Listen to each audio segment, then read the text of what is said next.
All right, so we have two more things to talk about in terms of composition of functions. So we looked at composition of functions when we had an actual numeric input, right? A number to evaluate. And so we were just kind of moving along a path to get to a different number, right? Our output through this double function machine. In fact, if you want to think about it, we kind of went through one function, it popped out something else, and then we went through another function to get to our final output. So we started with a number and we ended with a number in the previous section. We are now going to create a new function instead. So some of the times this is what we want, and this is what we're going to see a lot of in calculus especially, is this composition of functions. So we can take something like, we'll make up one, it doesn't really matter. F of x is equal to x squared plus 1, and g of x is equal to, let's do the square root of x plus 2. And we can make a new function. And so what we will do if we want to make a new function is we'll leave the x in the notation. Instead of having a number here, we're going to leave an x. And so this is a little bit funkier, a little bit different, but again, something we can handle. I'm going to go ahead and put Goff over here too, our other friend, still with an x. So what's going to happen is we can still rewrite this so we can see f of g of x. And we're still going to do the same thing we did before. We see g of x is inside of inside of the f function. And so previously we replaced this with a number. We don't have that luxury now, but we do have g of x. It is this weird expression. We can go ahead and replace g of x with that expression. So this is now f of the square root of x plus 2. So there is our new thing that we're doing. And what is true of any time we have something that we're inside of this function notation, that's what we want to plug in.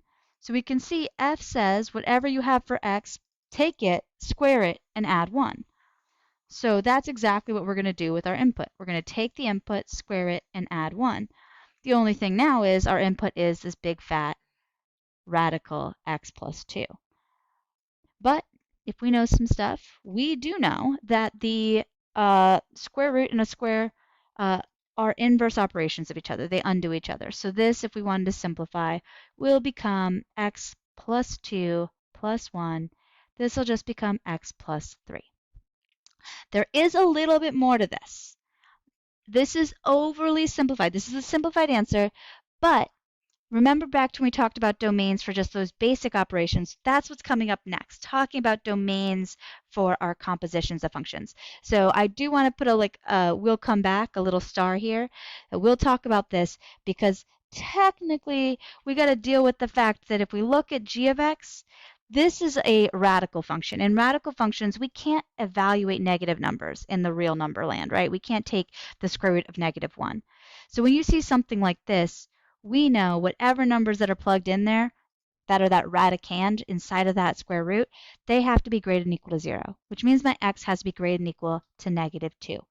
So I already know that I have some stuff that I got to pay attention to, whereas this, my new composition, is an entire line. So we're going to come back and see exactly how the domain changes, but for now, we'll call this good enough.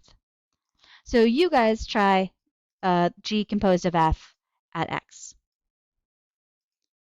So hopefully you tried it, but this is where we're at, right? Where we're doing this, which means we're going to take g, and inside of g, we're going to shove the entire function of f, which is x squared plus 1. Now g's function says take the whole thing that you plugged in, put it inside of a square root, and then add 2 to it. So this time we're adding that x squared plus 1. If we simplify this up a little bit, we're going to get the square root of x squared plus 3. We can only go ahead and add the 1 and the 2 together as like terms. So there is our composition function right there. So let's go ahead and break this up and do a second video to talk about those domains, and we're going to come back and revisit both of these.